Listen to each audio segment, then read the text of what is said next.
Electrochemistry.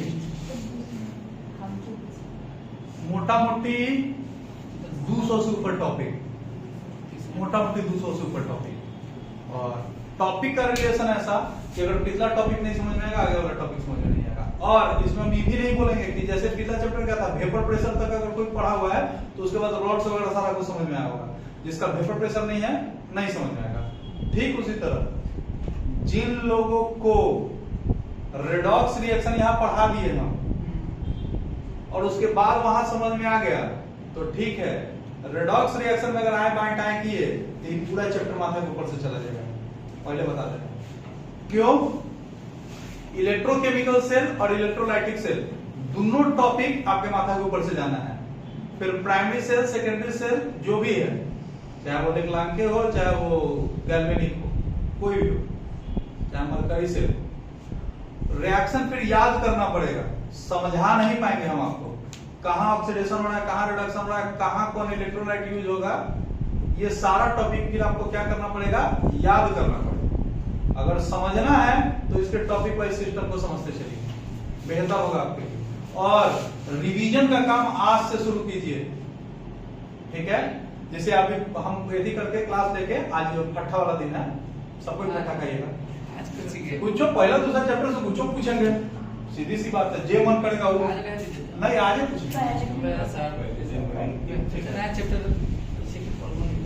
रिया बता देते हैं। घर पे जाइए, आज ही से अभी चैप्टर का रिवाइज करना शुरू कर दीजिए। कि अगर आप सोच रहे हैं कि ब्याह के दिन कोहड़ा रोपिएगा, अगला दिन उफाड़ के 40-40 का कोहड़ा हो जाएगा, आप भरों में, ठीक है। उसको लिए क्या करना, अगर 16 चैप्टर के प्रेशर से बचना है तो अभी से प्रेशर हल्का हल्का लेते चलिए। नहीं, टाइम पे बाथरूम जाते रहेगा, कब्ज नहीं होगा, सीधी सी बात है। टाइम से अगर रिवीजन करते रहेगा दुख नहीं होगा।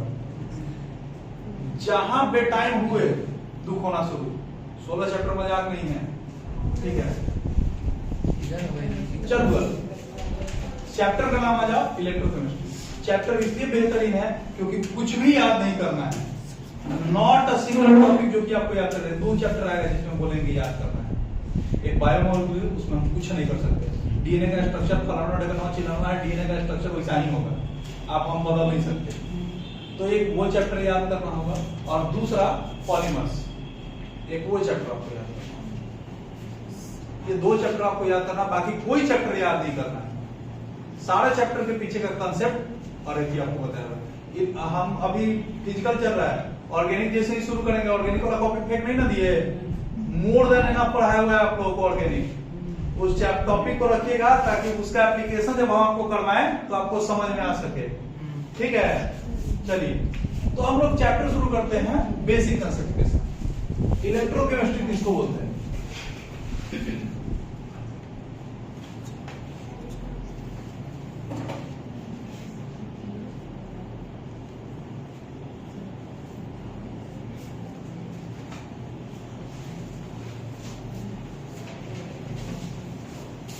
इलेक्ट्रोकेमिस्ट्री किसको बोलेंगे? केमिस्ट्री का वो ब्रांच जो डील करता है किसके साथ रिलेशन। केमिस्ट्री का वो ब्रांच जो डील करता है किसके साथ? बहुत बढ़िया, किसके साथ? इलेक्ट्रिसिटी का प्रोडक्शन केमिकल के हेल्प से, या केमिकल का प्रोडक्शन इलेक्ट्रिसिटी के हेल्प से। इसी को हम लोग क्या बोलते हैं? Electrochemistry. The branch of chemistry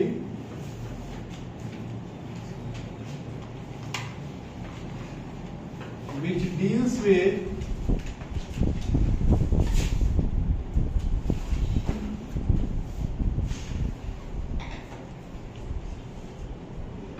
the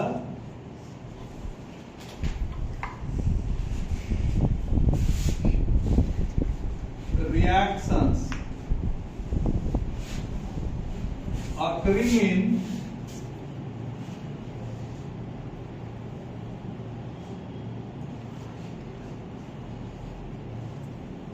production of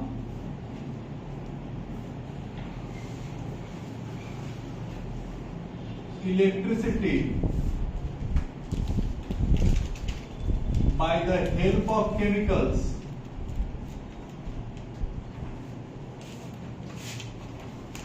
Help of chemicals and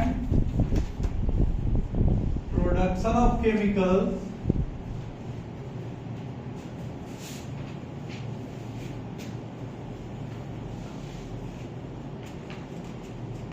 by the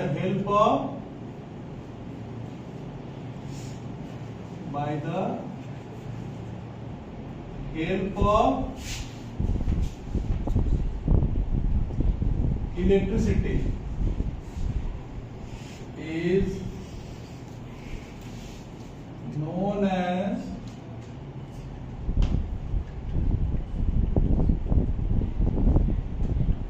electrochemistry. Chemistry का वो ब्रांच जो डील करता है किसके साथ, जो रिएक्शंस हो रहे हैं किसके लिए, इलेक्ट्रिसिटी के हेल्प से केमिकल को बनाने के लिए या केमिकल के हेल्प से इलेक्ट्रिसिटी को बनाने के लिए, उसको हम लोग क्या बोलते हैं, इलेक्ट्रोकेमिस्ट्री। ध्यान देना, किसके हेल्प से किसको बनाना है, केमिकल के हेल्प से इलेक्ट्रिसिटी बनाना है या इलेक्ट्रिसिटी के हेल्प से केमिकल बनाना है। तो जिस ब्रांच ऑफ केमिस्ट्री में इनके बारे में हम लोग पढ़ेंगे उस ब्रांच ऑफ केमिस्ट्री को हम लोग क्या बोलेंगे, इलेक्ट्रोकेमिस्ट्री। ठीक है, दो कांड हुआ, एक हुआ केमिकल के हेल्प से इलेक्ट्रिसिटी, किसके हेल्प से, chemical.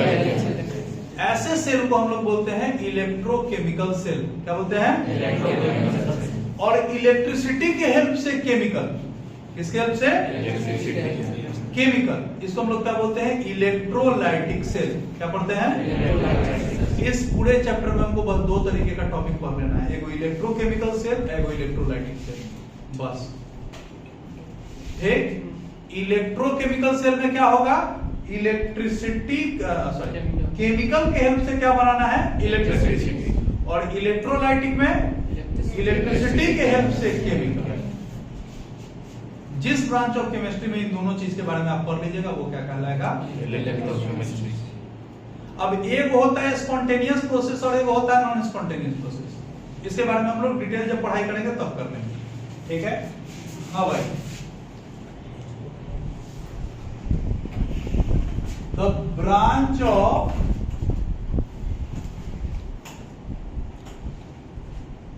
chemistry which deals with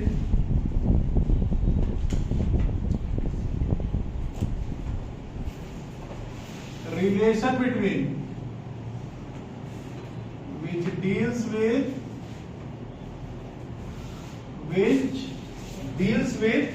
relation between किसके एंड किसके, या डील्स विद रिलेशन बिटवीन किसके एंड किसके, chemicals with between relation between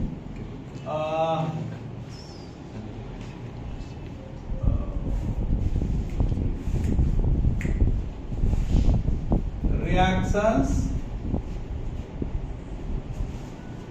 redox reactions,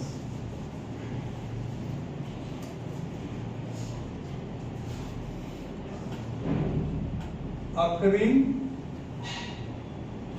while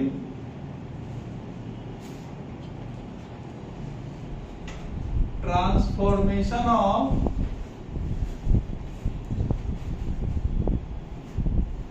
chemicals into electricity and vice versa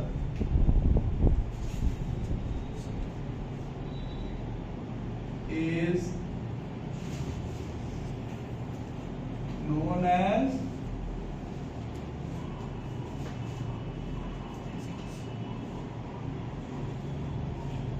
chemistry का वो ब्रांच जो डील करता है किसके साथ, रिलेशन के साथ। कैसा रिलेशन, जो रेडॉक्स रिएक्शन में हो रहा है।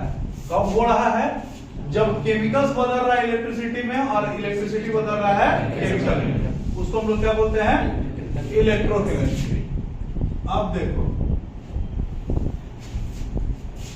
जब इलेक्ट्रिसिटी बदलता है केमिकल में, जब इलेक्ट्रिसिटी के हेल्प से केमिकल्स का प्रोडक्शन होता है, तो उस समय जो रिएक्शन होता है वो नॉन स्पॉन्टेनियस होता है। और जब इलेक्ट्रिसिटी के हेल्प से केमिकल के हेल्प से इलेक्ट्रिसिटी जब बनाया जाता है तो वो होता है स्पॉन्टेनियस। ठीक है। The branch of chemistry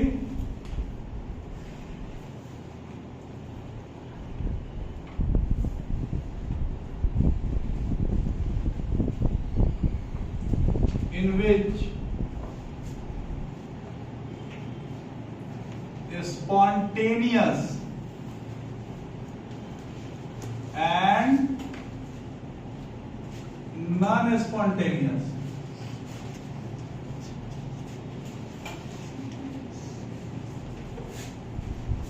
redox reactions are studied is known as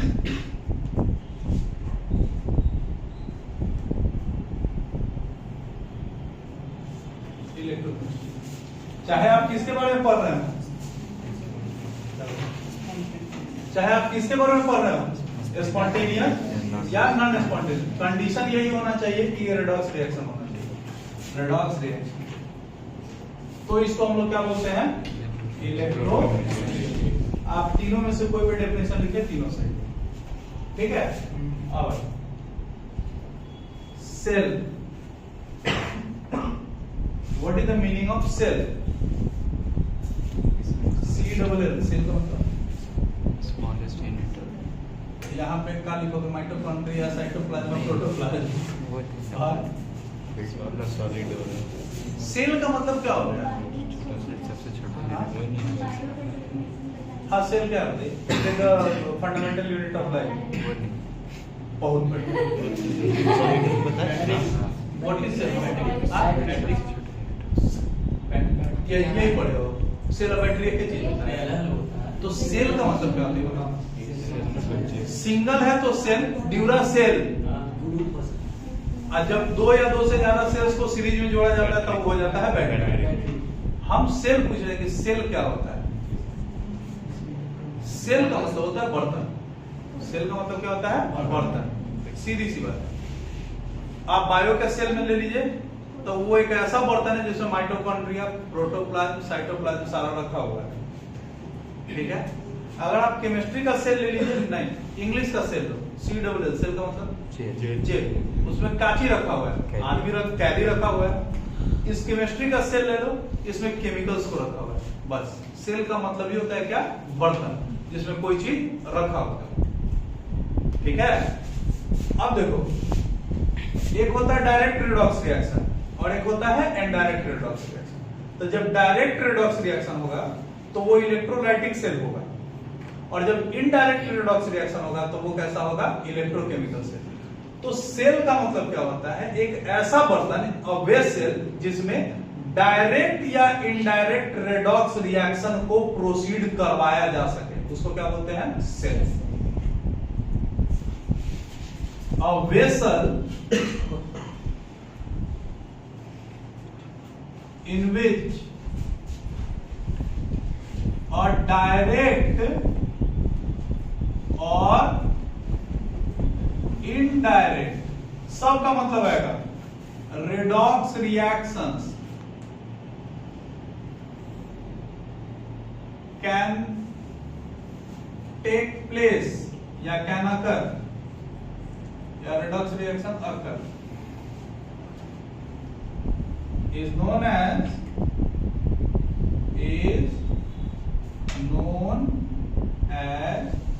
cell. ठीक है। देखो, डायरेक्ट रेडॉक्स रिएक्शन कहां होता है, इसको दोबारा फिर पढ़ाएंगे। अभी एक बात बता रहे हैं, मन में शंका आ रहा होगा। ये होता है कहां? जब इलेक्ट्रोलाइटिक सेल है तब। और इनडायरेक्ट रेडॉक्स रिएक्शंस कहां है? जब इलेक्ट्रोकेमिकल सेल है तब। समझ गए? हमको यही दो चीज के बारे में पढ़ना है, एगो इलेक्ट्रोलाइटिक सेल और एगो इलेक्ट्रोकेमिकल सेल। इलेक्ट्रोकेमिकल ये टॉपिक समझ में आ गया, चैप्टर समझ में आ गया, ठीक है। दूसरा ये, जब ये रिडॉक्स रिएक्शन होता है तो क्या क्या चेंजेस होते होंगे? चेंजेस क्या होते होंगे? एनर्जी चेंज होता होगा, एनर्जी के अलग अलग फॉर्म्स में एनर्जी मतलब चेंज होता होगा, बाकी इसमें कुछ नहीं।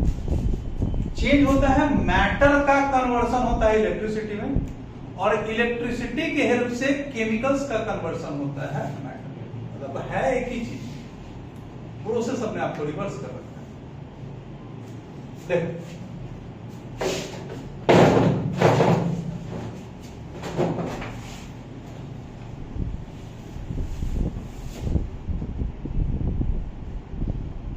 टाइप्स ऑफ सेल वगैरह सब आगे पढ़ेंगे। इस चैप्टर को समझने के लिए किन चीजों का समझना जरूरी है?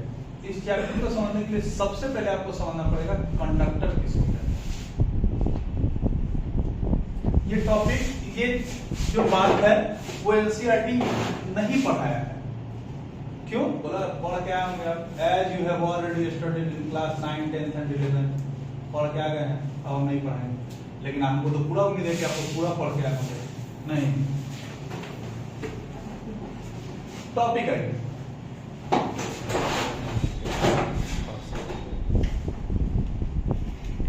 डिफाइन करते चलिएगा जिन लोगों को पता हो। Conductor,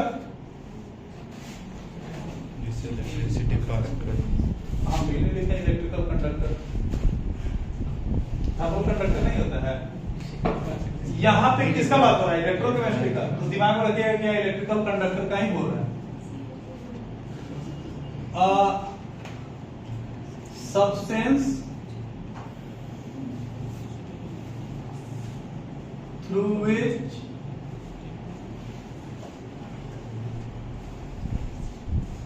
electricity can pass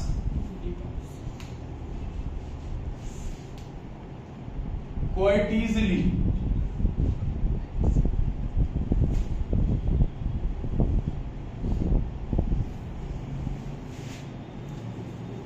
is known as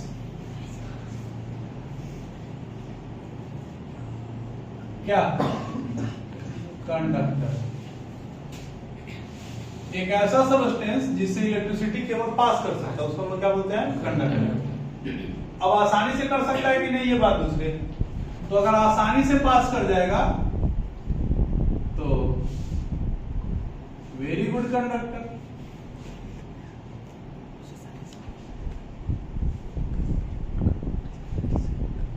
और अगर नहीं तो bad conductor, not a very good conductor.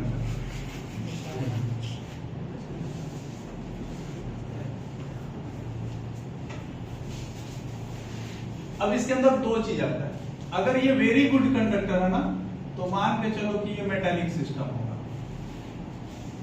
या मेटल ही होंगे, ठीक। और अगर बहुत बढ़िया कंडक्टर नहीं है तो ये दो चीज में से एक चीज हो सकता है। या तो ये सेमी मेटल होगा जिसको मेटालॉइड हम लोग कहते हैं, ठीक है, या मेटालॉइड्स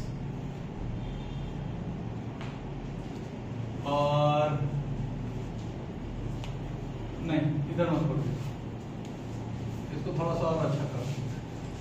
या तो बहुत अच्छा कंडक्टर होगा या तो बहुत अच्छा कंडक्टर नहीं होगा।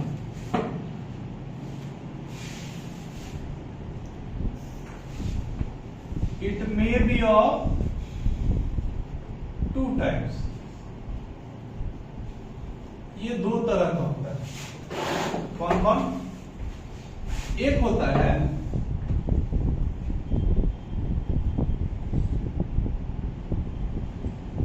पहला कौन होता है? Metallic conductor. Metallic conductor. और दूसरा होता है इलेक्ट्रोलाइटिक कंडक्टर या इलेक्ट्रोलाइट। समझो, ये दो अलग अलग टॉपिक है। ये दोनों कंडक्टर है, दोनों इलेक्ट्रिसिटी को कंडक्ट करता है।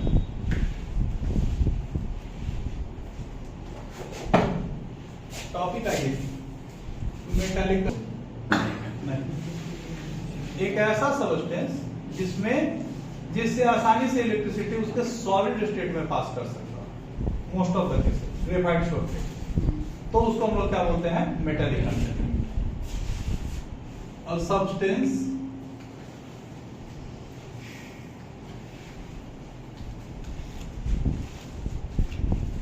through which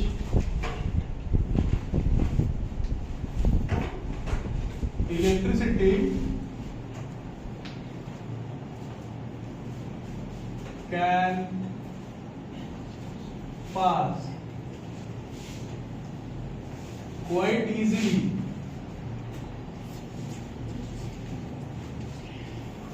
in their solid state.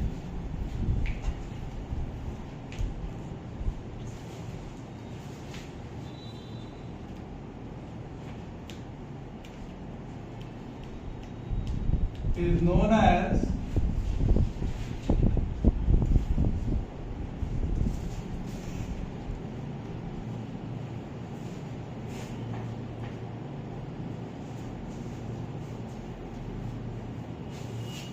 एक ऐसा सबस्टेंस जिससे क्या पास कर सकता है, इलेक्ट्रिसिटी, किस स्टेट में, सॉलिड स्टेट में।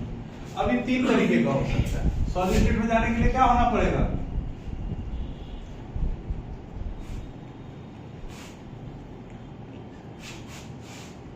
या तो ये खुद मेटल होगा, या तो ये सेमी मेटल होगा, जिसको हम लोग मेटलॉइड्स भी कहते हैं, और या तो ये क्या हो सकता है, एलॉय। क्या हो सकता है, एलॉय का हिंदी समझते हो, मिश्र धातु। जब दो या दो से ज्यादा धातु को मिलाया हुआ हो, मेटल्स को मिलाया हुआ होता है, तो उसको हम लोग क्या बोलते हैं, एलॉय। ये जो मेटल है ये वेरी गुड कंडक्टर, बहुत अच्छे इलेक्ट्रिसिटी को कंडक्ट करता है। नहीं, सेमी कंडक्टर हम लोग पढ़े थे ना, जर्मेनियम हो गया, सिलिकॉन हो गया, ये सब क्या होता है, आसानी से इलेक्ट्रिसिटी को कंडक्ट नहीं करता है। तो दो कंडीशन में इलेक्ट्रिसिटी कंडक्ट करवाया जा सकता है, या तो टेम्परेचर बढ़ा के, और नहीं तो डोप करके। क्या करके, डोप करके। और ये दोनों जो होता है not good conductors of electricity है। इलेक्ट्रिसिटी पास अधूरा, आधा अधूरा करता है, लेकिन बहुत ज्यादा नहीं करता। ठीक है। अब इन सारे में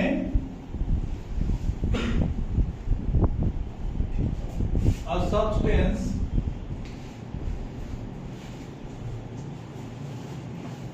through which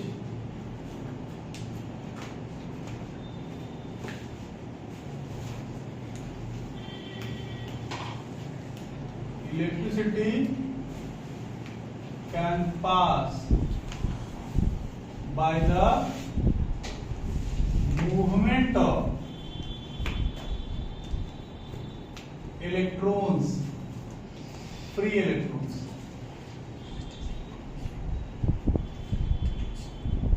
is known as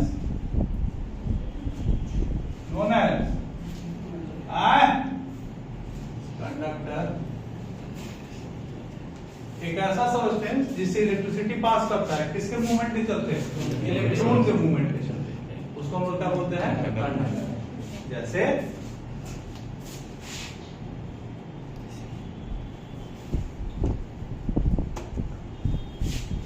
suppose कीजिए क्या है, कोई आयरन का, किसी भी चीज का मेटल का रॉड है। सबसे बढ़िया मेटल कौन, कंडक्टर के मामले में सिल्वर। ठीक है। ये किसका बना हुआ होगा, एटम्स का। पहले चैप्टर याद कीजिए, ये किसका बना हुआ होगा, एटम। एटम के याद होगा तो इसमें कर्नल वाला सिस्टम याद है, इलेक्ट्रॉन है, और सबसे बाहर वाले वैलेंस इलेक्ट्रॉन को छोड़ दिया जाए तो अंदर के इलेक्ट्रॉन और किसको मिला के, न्यूक्लियस को मिला के क्या बोलते हैं, कर्नल बोलते हैं। तो कर्नल तो भारी है, वो मूव नहीं करता है। मूव कौन करता है? इलेक्ट्रॉन। कौन मूव करता है? इसी को हम लोग क्या बोलते हैं? Free electron. अब समझना, ये आयरन है या सिल्वर है तो किसका बना हुआ होगा? सिल्वर के एटम का। किसका बना होगा? सिल्वर के एटम में क्या रहा होगा?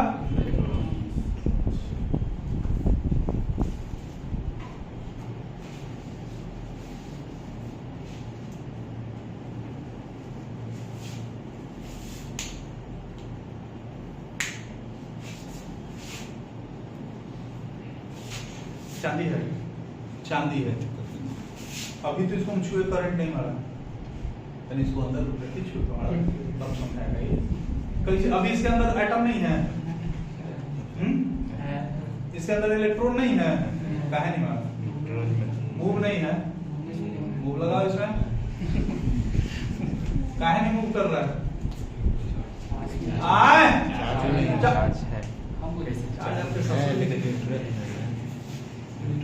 काहे नहीं मूव कर रहा है इसमें इलेक्ट्रिसिटी? ये इलेक्ट्रिसिटी को पास क्यों नहीं कर रहा है? क्योंकि इसका पोटेंशियल डिफरेंस कितना है? पोटेंशियल डिफरेंस कितना है? इसमें ऐसा नहीं कि इलेक्ट्रॉन नहीं है, इलेक्ट्रॉन तो भड़क पड़ल है, लेकिन ये इलेक्ट्रॉन अभी एकदम जीरो पोटेंशियल पे है, तो मूव नहीं कर रहा है। वहां जो लाइन आया है ना 220 वोल्ट है, कितना है? यही कितना है? जीरो। तो इसको जब उसमें खोसेंगे ना तो ये हो जाएगा शक्तिमान। अब अभी क्या करेगा? ये क्या करेगा? 220 पे ही आएगा। कहां पे? करंट हमको लग जाएगा। जब तक नहीं छुएंगे करंट लग जाएगा। हम छुएंगे तो हमको काटा है नहीं, हम जाके इसे छुएंगे उसको, तो वो हमारा पोटेंशियल क्या है? जीरो। ये कितना पे है? ऊपर से शक्तिमान है, इलेक्ट्रॉन को फ्लो करवा सकता है। इसमें इसका दुख थोड़ी है, तुमको कुत्ता काटा था, तुम जाके छुए, तुम्हारा पोटेंशियल। अगर तुम्हारा पोटेंशियल कितना होता है? 11,000 वोल्ट। कितना होता है? इनमें से करंट जाता ट्रांसफार्मर ऐसा चौड़ से उड़ जाता है, लेकिन तुम्हारा वोल्टेज क्या है? कम। तो एक मोशन में हमेशा से हमेशा हायर से उसका पोटेंशियल ज्यादा है। अब देखो इसमें जो इलेक्ट्रॉन्स थे वो ऐसे थे, एकदम स्थिर इलेक्ट्रॉन। अब हुआ क्या कि वहां पोटेंशियल डिफरेंस ज्यादा है, मतलब वहां ज्यादा इलेक्ट्रॉन है। अब यहाँ से वो बाहरी इलेक्ट्रॉन आया। कौन आया? ऐसा इलेक्ट्रॉन है मेरे जैसा खत्म इलेक्ट्रॉन। अब हमको यहाँ बैठना है, जगह हो गया। ये इलेक्ट्रॉन जो आधार इलेक्ट्रॉन है, क्या है? इसका पोटेंशियल डिफरेंस कितना है? 220। इसके पास बहुत एनर्जी है, तो ये बगल वाले इलेक्ट्रॉन को क्या करेगा? तो ये जो इस साइड खेलेगा ना, ये इलेक्ट्रॉन होने से बिगाड़ देगा। जैसे होने से अगर आदमी में भरते जाए तो ये कहाँ होगी? बाहर फेंकाएगी। दिखाइए। अरे दीवार है, इसलिए बोलते तुम्हारा केमिस्ट्री ठीक नहीं है। विजुअलाइजेशन का तो तुम माय बैठा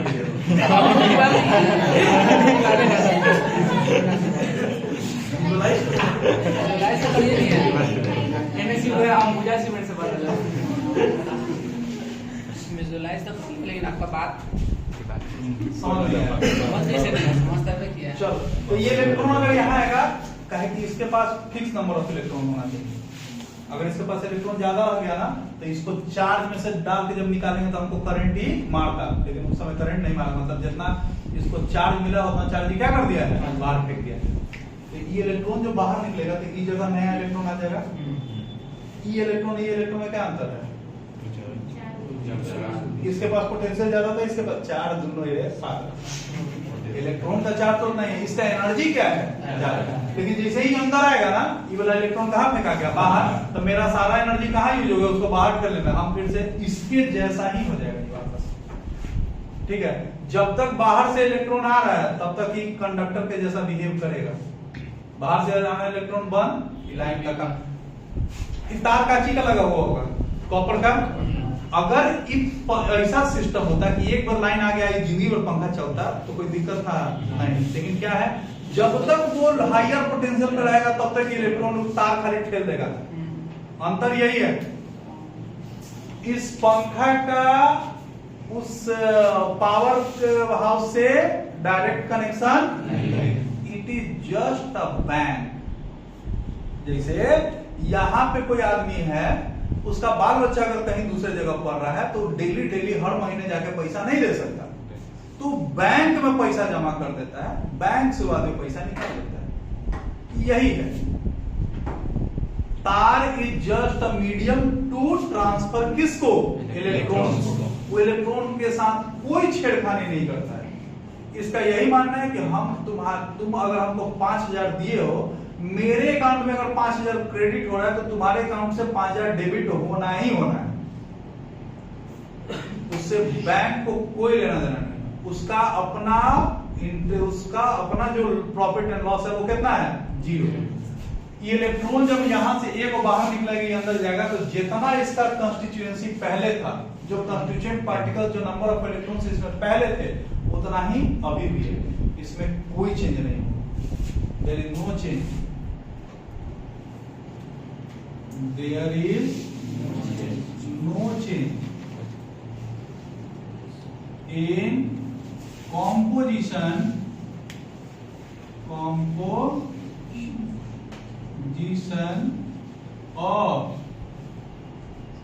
metals after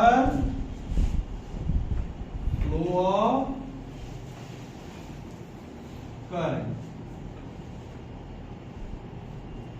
ऐसा नहीं है कि करंट बढ़ने तो पहले ही चांदी रहा होगा, अब करंट बहने के बाद ही सोना होगा, ऐसा कुछ नहीं। लेकिन अगर ये इलेक्ट्रोलाइट होता तो चेंज कर देता।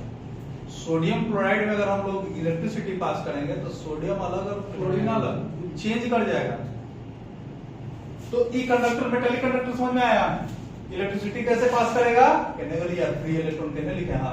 इलेक्ट्रिसिटी किसके चलते जाएगा? Free electron. ठीक है, उसका कर्नल का कंसेप्ट है ना। कर्नल का कंसेप्ट क्या है? ये है कौन? न्यूक्लियस। मान लो ये सोडियम का एटम है, तो 2 8 1, इसको क्या बोलेंगे हम लोग? Valence electron.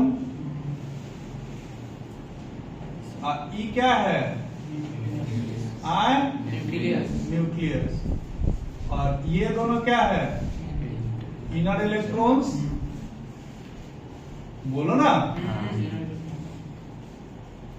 वहां में यदि भाई हूँ हाँ कर रहे हो, क्या है?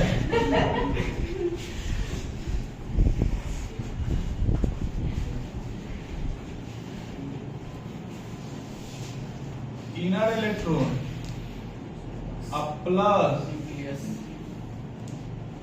न्यूक्लियस, इसको हम लोग इकट्ठा क्या बोल देते हैं? कर्नल के ऊपर कैसा charge? Positive charge. Valence electron कैसा चार्ज? तो ये पॉजिटिव और नेगेटिव के बीच में फोर्स ऑफ अट्रैक्शन लगता है, इससे चलते एटम स्टेबल होता है।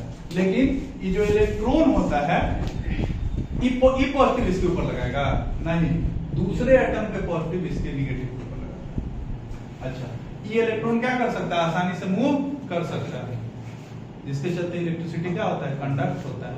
इसी इलेक्ट्रॉन को हम लोग क्या बोलते हैं? इसी वैलेंस इलेक्ट्रॉन को हम लोग क्या बोलते हैं?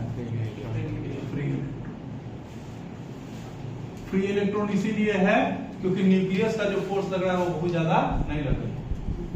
नॉन मेटल में होता है। क्लोरीन देखो 17 एटॉमिक नंबर, 2 8 7 एक बताओ 7 इलेक्ट्रॉन।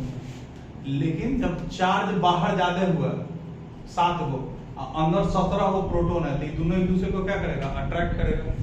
तो इलेक्ट्रॉन का मूवमेंट इतना आसानी से हो नहीं पाएगा। इसीलिए जो क्लोरीन होता है वो बैड कंडक्टर ऑफ इलेक्ट्रिसिटी, और ये क्या है? Good conductor of electricity. ठीक है। एक बड़ा इंपॉर्टेंट बात क्या? एप्लीकेशन ऑफ टेम्परेचर या with application of heat, conductivity of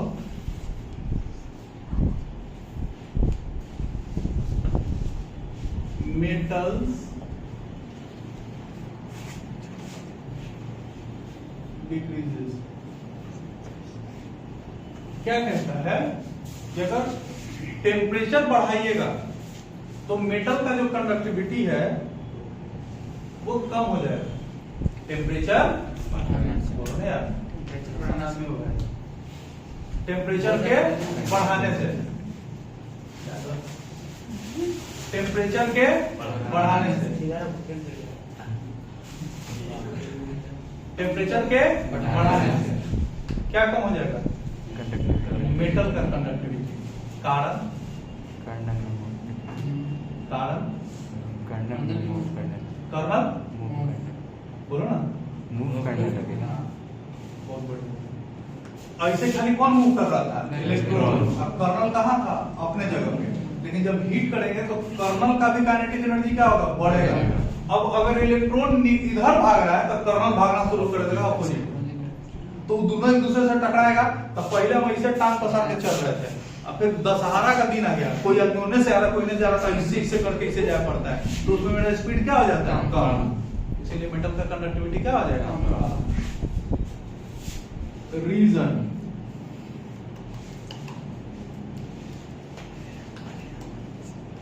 with application of heat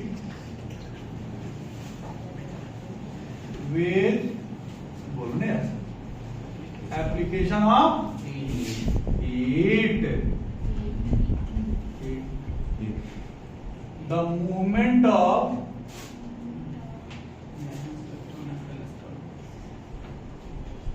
kernel along with electrons start, due to which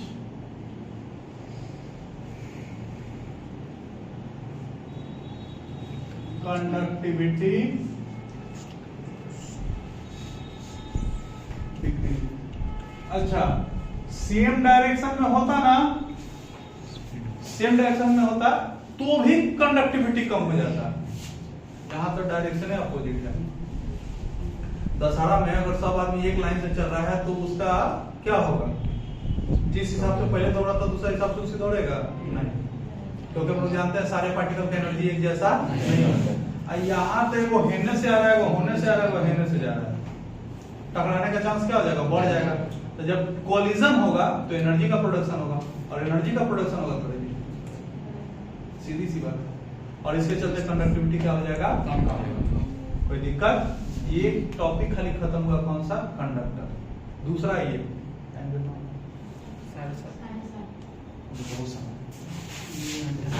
दूसरा ये इलेक्ट्रोलाइट।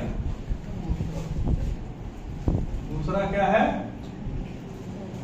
इलेक्ट्रोलाइट। आइए ना सर। इलेक्ट्रोलाइट क्या बोलते हैं? इलेक्ट्रोलाइट किसको बोलते हैं? एक ऐसा सब्सटेंस जो मॉल्टेन और एक्वस स्टेट में इलेक्ट्रिसिटी को कंडक्ट करता है, उसको क्या बोलते हैं? इलेक्ट्रोलाइट। उससे पहले का एक definition, a substance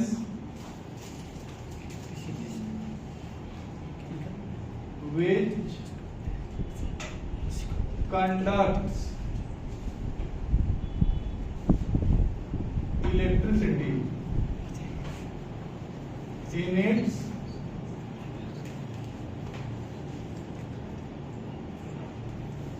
aqueous or molten state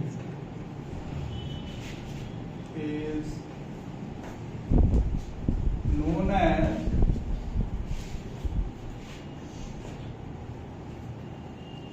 an electrolyte। एक ऐसा सब्सटेंस जो किस स्टेट में? एक्वस या molten.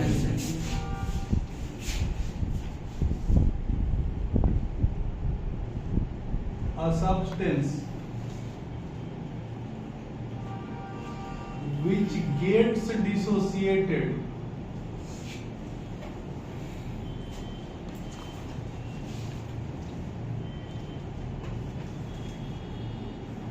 into its ions in aqueous or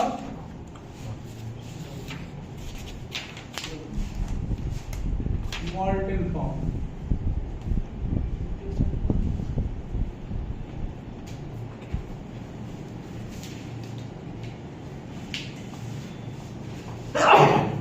एक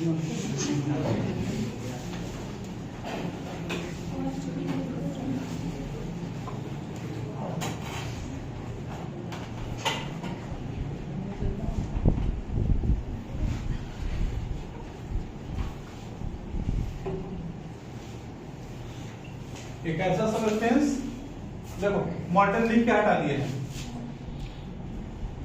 मॉर्टन में तब तक नहीं हो पाएगा जब तक इलेक्ट्रिसिटी पास नहीं किया जाए, ठीक है, इसीलिए उसको नहीं लिखा। तो एक ऐसा सब्सटेंस जो कि अपने आयंस में टूट जाता है, कब? एक्वस का मतलब पानी में उसको हम लोग क्या बोलते हैं? क्या बोलते हैं? जैसे NaCl, HCl, KOH, ठीक है। अब टाइप्स ऑफ इलेक्ट्रोलाइट, इलेक्ट्रोलाइट समझ में गया? नहीं, एक ऐसा सब्सटेंस जो सॉलिड स्टेट में इलेक्ट्रिसिटी को कंडक्ट नहीं करता है, लेकिन मॉल्टेन और एक्वस स्टेट में इलेक्ट्रिसिटी को कंडक्ट करता है, उसको हम लोग क्या बोलते हैं? इलेक्ट्रोलाइट, ठीक है। तो वही चीज है, पुराना वाला ही खानदानी बात। अगर इलेक्ट्रोलाइट है तो यहाँ क्या बोला है, किसमें टूट रहा है? इसमें टूटेगा आयंस में। एक हो जाना है कौन? कटायन। एक हो जाना है कौन?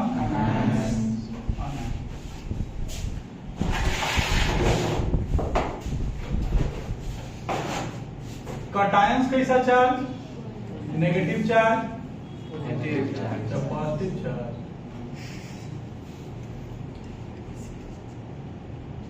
और ये नेगेटिव चार्ज।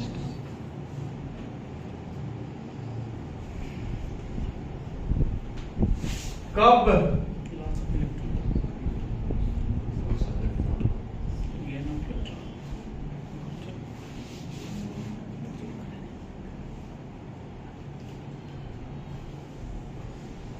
किसके द्वारा?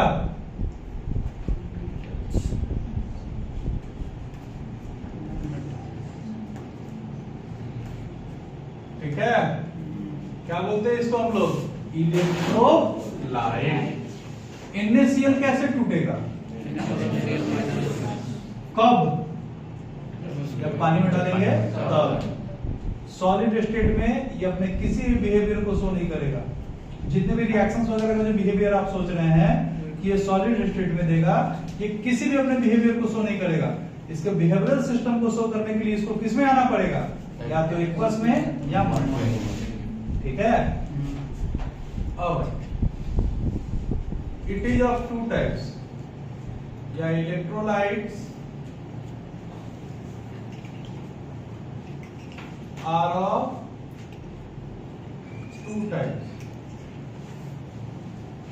इलेक्ट्रोलाइट्स दो तरीके के, कौन कौन?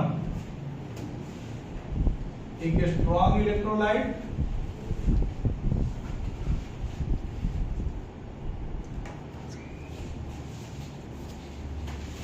अब इस टॉपिक को समझने से पहले टॉपिक समझो। एक छोटा सा टॉपिक है, एक टॉपिक है ही नहीं एक्चुअली, एक छोटा सा टॉपिक है। टॉपिक क्या है? एक टॉपिक आता है आयनाइजेशन और एक टॉपिक आता है डिसोसिएशन। दोनों में क्या अंतर है?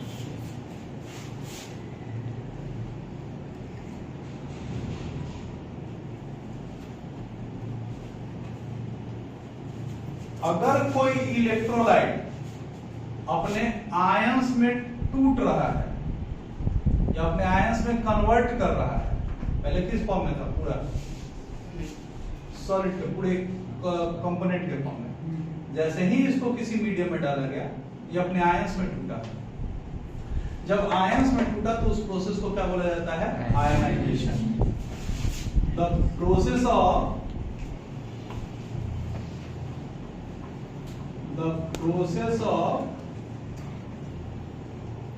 conversion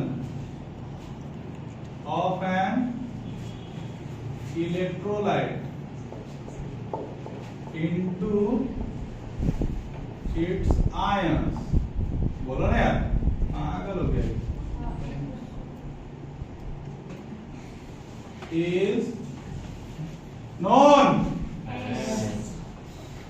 बहुत बढ़िया। कृतार्थ हो गए प्रभु हम आप लोगों का मधुर आवाज सुन के। नोन एज कहला बोलता इलेक्ट्रोलाइट में बोलिए दो तीन नोन एज। हम आगहू बोलते हैं आयनाइजेशन, तो ओकरा बाद मुंह ऐसे बंद हो जाता है। नहीं, दुइये तीन टाइम तीन लोग का आवाज सुनने को मिलता है चुगली के समय। देखिए दूसरा बार तो कंफर्म हो गए। हम बस यही सुनना चाहते थे कि पहला बार का कंफर्मेशन है कि नहीं। बहुत बढ़िया माता बताने के लिए, और हम बताएंगे, और बताएंगे। देख रही है ना, कहते बहस करना, दूसरा समय भी चालू हो जाता है। नहीं, डिसोसिएशन। और अगर ये आयंस में केवल डिसोसिएशन मतलब टूटा है, और ये जब अलग हो जाएगा, ये आयन अलग और ये आयन अलग हो जाएगा, इस प्रोसेस को बोलेंगे क्या? The separation of ions. The separation of ions of an electrolyte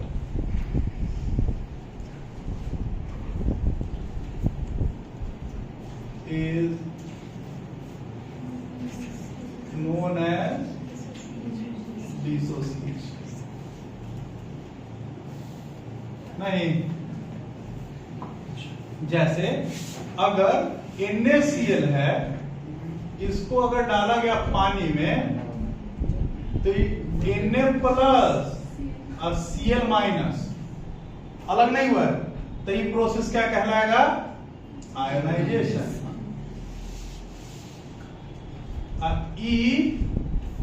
Na plus और Cl माइनस में क्या पास कर दिया गया? इलेक्ट्रिसिटी, या और ज्यादा इसको डाइल्यूट कर दिया गया, दोनों कंडीशन। तो ये हो जाएगा Na प्लस अलग और Cl माइनस। Na प्लस किसके ऊपर चला जाएगा? कैथोड के ऊपर, और Cl माइनस किसके ऊपर चला जाएगा? इस प्रोसेस को हम लोग क्या बोलेंगे? डिसोसिएशन। आयनाइजेशन और डिसोसिएशन में अंतर समझ में आया?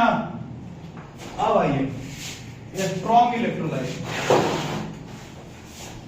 एक ऐसा इलेक्ट्रोलाइट जो पूरी तरह अपने आयंस में टूट जाता है। देखो ये टॉपिक क्यों जरूरी है, क्योंकि वो लॉ आएगा, कोहलड़ोलस लॉ, नामों में नहीं बोला जाता।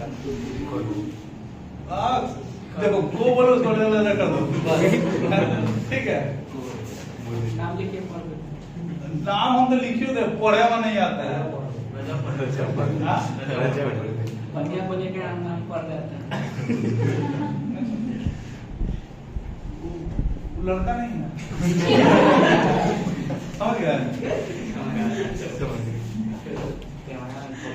अल्ट्रा प्रो लेजेंड है वो। अल्ट्रा प्रो मैक्स छोड़ दिया। देखो मैक्स समझ लो। तुम समझे? तुम नहीं समझे। नहीं, आप नहीं समझे, तुम मैक्स समझ लो। ठीक है? नहीं समझे तो भेंट कर लीजिएगा। देखे, अब हमको पता कुछ भी होता तो भेंट करेला काहे कर देता, हमको समझ में नहीं आता। क्यों राजकुमार?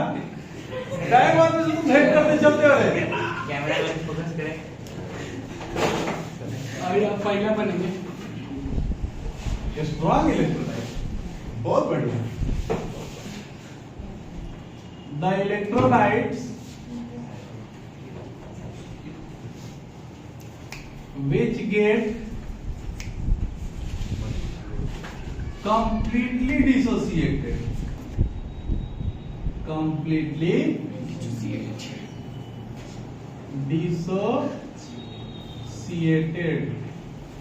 into their ions या completely ionized into their ions, दोनों ठीक है, are known as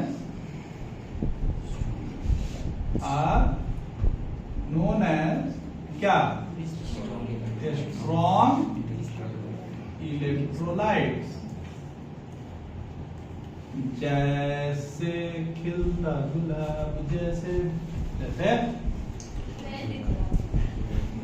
strong acid, जितने भी स्ट्रॉन्ग एसिड्स होते हैं वो सारे, जैसे HCl हो गया, H2SO4 हो गया, HNO3 हो गया, H3PO3 हो गया, H3PO4 हो गया, हाइड्रोक्लोरिक एसिड। देखो ये हाइड्रोजन क्लोराइड है, पहले बता दे रहे हैं, ये तब तक अपने बिहेवियर को शो नहीं करेगा जब तक इसमें पानी नहीं डालता है। पानी डालने के बाद ये हो जाएगा hydrochloric acid, sulphuric acid, nitric acid, phosphorus acid, phosphoric acid. ठीक है, स्ट्रॉन्ग एसिड और न्यूट्रल सॉल्ट,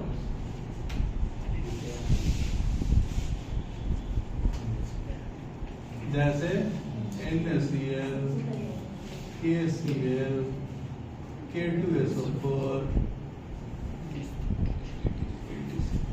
न्यूट्रल सॉल्ट किसको बोलते हैं? ये स्ट्रॉन्ग एसिड और स्ट्रॉन्ग बेस से रिएक्ट करने के बाद जो सॉल्ट बनता है उसको न्यूट्रल, या वीक एसिड और वीक बेस के साथ रिएक्ट करने पे जो बनता है उसको न्यूट्रल। ठीक है, ये सब जो होता है ये पूरी तरह अपने आयंस में टूटता है, और जो पूरी तरह अपने आयंस में टूटेगा वो क्या कहलाएगा?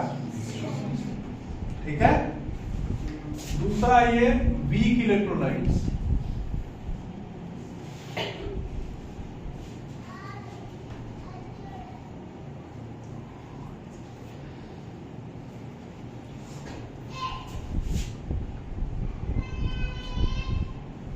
the electrolytes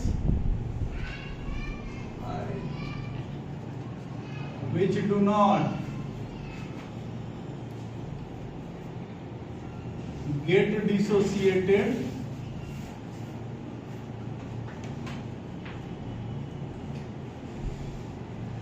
into their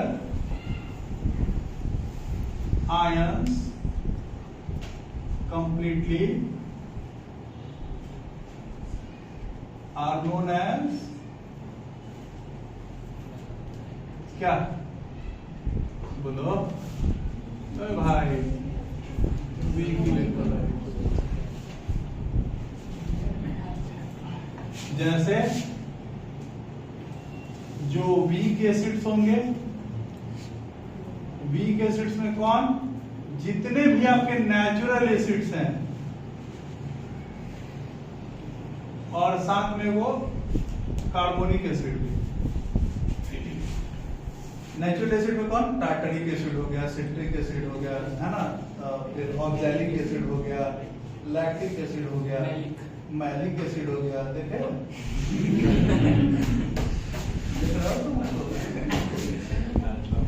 उसको क्या बोलते हैं? अल्फा प्रो नहीं, उसको बोलते हैं क्या? वीक एसिड नहीं, क्योंकि इन एसिड्स को हम लोग कंज्यूम कर सकते हैं। H2CO3 भी तो पीते हैं, कार्बोनिक एसिड ठंडा में नहीं ढकेल देते हैं।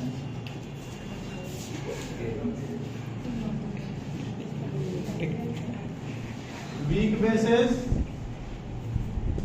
वीक बेसेस बोलो ना यार, जितने भी नेचुरल बेसेज हैं,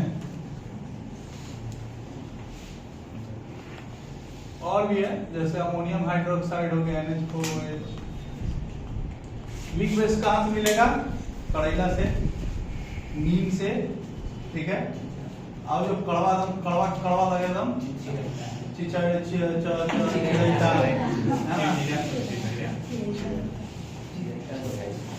फिर उसके बाद एसिडिक सॉल्ट या बेसिक सॉल्ट।